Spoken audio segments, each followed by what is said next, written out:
ಕೈ ಬಿಡೇನು ಕೈ ಬಿಡೇನು ಆ ಮಾತು ಹೇಳಿದ ತಾ ಹೇಳಿದ ನಲ್ಲವೇ ನಾ ಕೈ ಬಿಡೇನು ನಾ ಕೈ ಬಿಡೇನು ಆ ಮಾತು ಹೇಳಿದ ತಾ ಹೇಳಿದ ಯೇಸು ಕೈಬಿಡನು ದೈನಂದಿನ ಸತ್ಯವೇದ ಅಧ್ಯಯನಕ್ಕೆ ನಿಮ್ಮೆಲ್ಲರನ್ನು ಆಹ್ವಾನಿಸುತ್ತೇನೆ. ಇಂದು ನಾವು ಆದಿಕಾಂಡ 41:25-30 ವಚನವನ್ನ ಧ್ಯಾನ ಮಾಡ್ತೀವಿ. ಈ ಕನಸಿನ ನಿಜವಾದ ಘಟನೆ ಇವಾಗ ನಡೆಯಕ್ಕೆ ಹೋಗುತ್ತೆ. ಅದಕ್ಕೆ 7 ವರ್ಷದ ಸುಭಿಕ್ಷ ವರ್ಷಗಳು ಅನ್ನೋದನ್ನ ನಾವು ಧ್ಯಾನ ಮಾಡ್ತೇವೆ. ಮಾತ್ರವಲ್ಲದೆ ದುರ್ಭಿಕ್ಷ ವರ್ಷಗಳು ಬರ್ತದೆ ಎಂಬುದಾಗಿ ಯೋಸೇಫನ್ ಹೇಳಿದ್ದನ್ನ ನಾವಿಲ್ಲಿ ನೋಡ್ತಾ ಇದ್ದೇವೆ. ಓದ್ಕೊಳ್ಳೋಣವಾ? ಎಲ್ರು ಓದೋಣ. ಸತ್ಯವೇದವನ್ನು ಓದ, ಸತ್ಯವೇದ ತೆಗಿರಿ, ನೀವು ಓದ್ರಿ. ಯೋಸೇಫನು ಫರೋಹನಿಗೆ ತಾವು ಕಂಡ 2 ಕನಸುಗಳು ಒಂದೇ ವಿಷಯವಾದವುಗಳು. ದೇವರು ತಾನು ಮಾಡಬೇಕೆಂದಿರುವುದನ್ನ ಇವುಗಳ ಮೂಲಕ ತಮಗೆ ತಿಳಿಸಿದ್ದಾನೆ. ಆ 7 ಒಳ್ಳೆಯ ಆಕಳುಗಳೇ ಆ 7 ವರ್ಷಗಳು, 7 ಒಳ್ಳೆಯ ತೆನೆಗಳು 7 ವರ್ಷಗಳು. 2 ಕನಸುಗಳ ಅರ್ಥ ಒಂದೇ. ಒಳ್ಳೆ ಆಕಳುಗಳ ಹಿಂದೆ ಬಂದ ಅವಲಕ್ಷಣವಾದ ಆ ಬಡ ಆಕಳುಗಳು, ಮೂಡಣ ಗಾಳಿಯಿಂದ ಕೆಟ್ಟು ಹೋಗಿದ್ದ ಆ 7 ಕಾಳಿಲ್ಲದ ತೆನೆಗಳು ಬರ ಉಂಟಾಗುವ 7 ವರ್ಷಗಳನ್ನ ಸೂಚಿಸುತ್ತದೆ. ದೇವರು ತಾನು ಮಾಡಬೇಕೆಂದಿರುವುದನ್ನು ತಮಗೆ ತಿಳಿಸಿದ್ದಾನೆಂಬುದಾಗಿ ನಾನು ಅರಿಕೆ ಮಾಡಿದ್ದೇನೆ ಅಷ್ಟೇ. ಕೇಳಯ್ಯ, ಐಗುಪ್ತ ದೇಶದಲ್ಲಿದ್ದ ಬಹು ವಿಶೇಷವಾದ 7 ಸುಭಿಕ್ಷ ವರ್ಷಗಳು, ಅವುಗಳ ತರುವಾಯ 7 ದುರ್ಭಿಕ್ಷ ವರ್ಷಗಳು ಬರುವವು. ಆಗ ಐಗುಪ್ತ ದೇಶದವರು ಮೊದಲಿದ್ದ ಸುಭಿಕ್ಷ ವರ್ಷವನ್ನ ಮರೆತು ಬಿಡುವರು. ಆ ಬರದಿಂದ ದೇಶವು ಹಾಳಾಗಿ ಹೋಗುವುದು. ಈಗ ಇಲ್ಲಿ ಯೋಸೇಫನ್ ಕನಸಿನ ಅರ್ಥ ಹೇಳ್ತಾರೆ, ಬಹಳ ಸಿಂಪಲ್. ಮೊದಲು 7 ಸುಭಿಕ್ಷವಾದ ವರ್ಷಗಳು ಬರ್ತವೆ. ಅದಾದ್ಮೇಲೆ ಇನ್ನ 7 ದುರ್ಭಿಕ್ಷವಾದ ವರ್ಷಗಳು ಬರ್ತವೆ. ಅದರಲ್ಲಿ ಕ್ಷಾಮ ಉಂಟಾಗ್ತದೆ.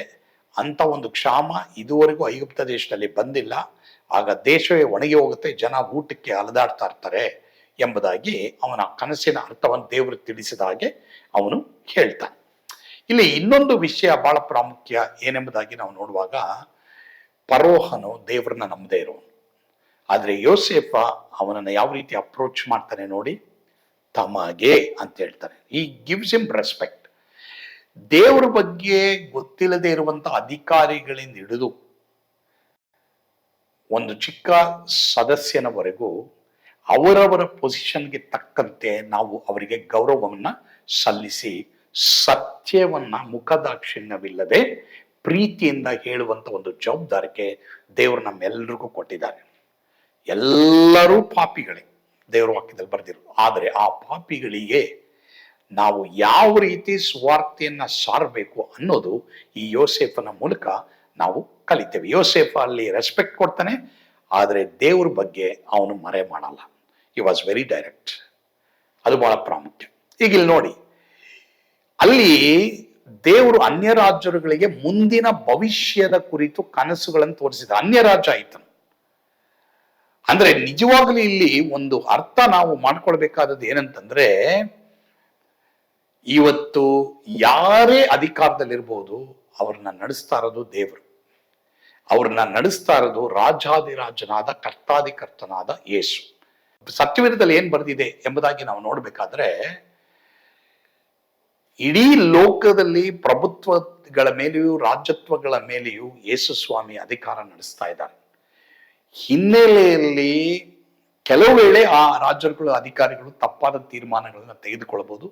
ಕೆಲವು ವೇಳೆ ಅವರು ಅಧೀನರಾಗಿ ಅವರು ತೀರ್ಮಾನ ತೆಗೆದುಕೊಳ್ಬಹುದು.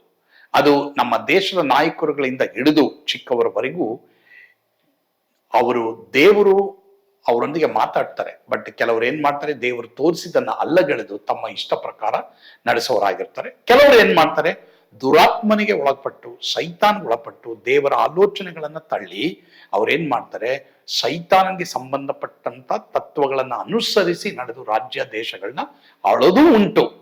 ಅದನ್ನ ನಾವು ಸತ್ಯವೇದದಲ್ಲಿ ಅನೇಕ ಕಡೆಗಳು ಸಹ ನಾವು ನೋಡ್ತೀವಿ. ಕೆಲವು ರಾಜರುಗಳು ದೇವರ ಅನುಸಾರವಾಗಿ ನಡೆದ್ರು, ಕೆಲವರು ದೇವರ ಚಿತ್ತಕ್ಕೆ ವಿರುದ್ಧವಾಗಿ ನಡೆದ್ರು ಎಂಬುದಾಗಿ ನಾವು ನೋಡ್ತೀವಿ. ಎರಡು ಇದಾಗುತ್ತೆ.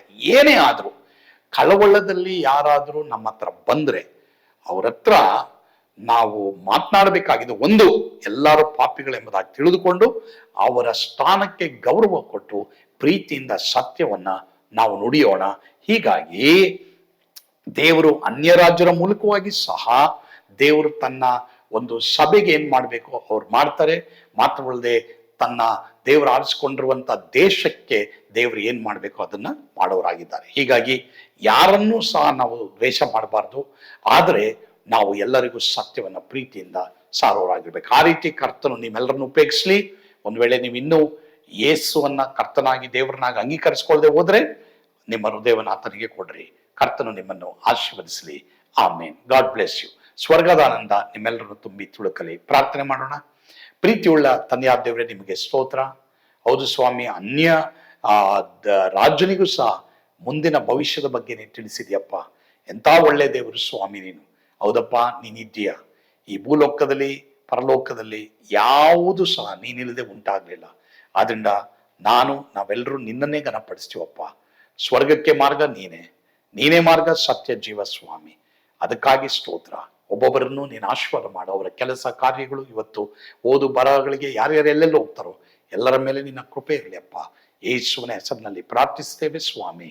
ಆಮೇನ್. God bless you. ಸ್ವರ್ಗದಾನಂದ ನಿಮ್ಮೆಲ್ಲರನ್ನು ತುಂಬಿ ತುಳುಕಲಿ.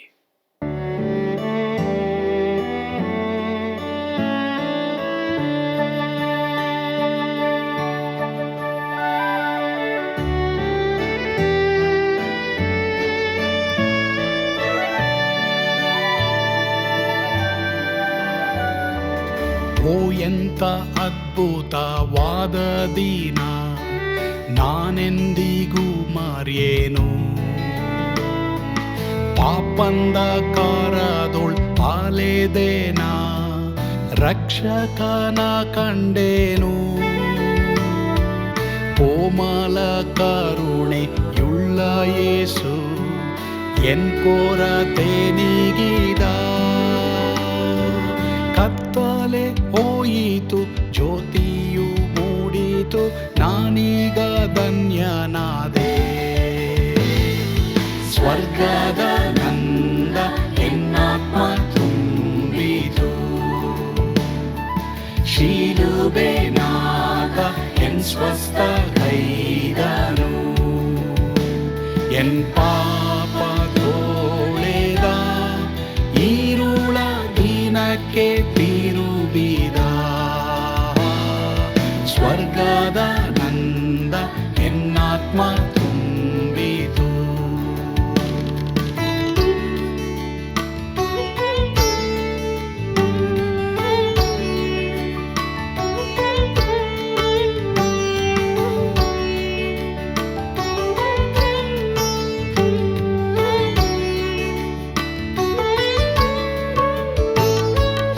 ಆತ್ಮನ ನೂತನ ಜನ್ಮದಿಂದ ದೇವಪುತ್ರನಾದೇನು.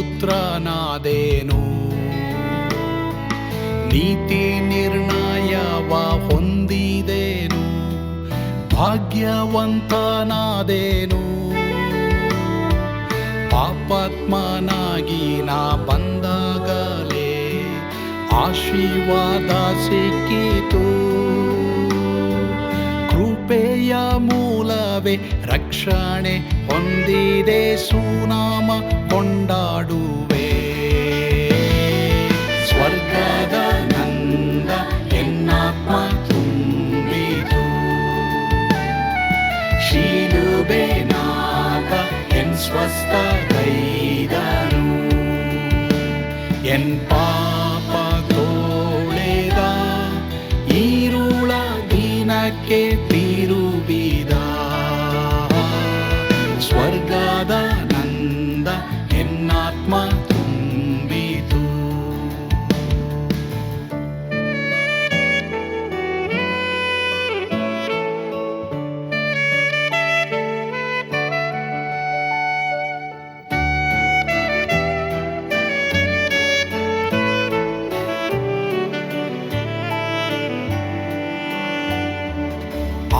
ಸ್ವಂತ ನಿರೀಕ್ಷೆ ಏನಾಗಿದೆ? ಕಾಲವು ತೀರಲಾಗಿ ಸ್ವರ್ಗದ ಭವ್ಯ ಬಿಡಾರದಲ್ಲಿ ನಿತ್ಯವಾಗಿ ಇರುವೆ. ಶಿಲುಬೆ ನನಗೆ ಆಶ್ರಯವೇ, ನಂಬಿಕೆಗಾಧಾರವೇ. ನಿತ್ಯ ಐಶ್ವರ್ಯವ ದಿವ್ಯಾಶೀರ್ವಾದವ ಕರ್ತ ಇವನೇ ನಗೆ. ಸ್ವರ್ಗದ ನಂದ ಎನ್ನಾತ್ಮ ತುಂಬಿತು, ಶಿಲುಬೆ ನಾಥ ಎನ್ ಸ್ವಸ್ಥ ಗೈದನು. ಎನ್ ಪಾಪ ತೋಳೆದ ಈರುಳ ದಿನಕ್ಕೆ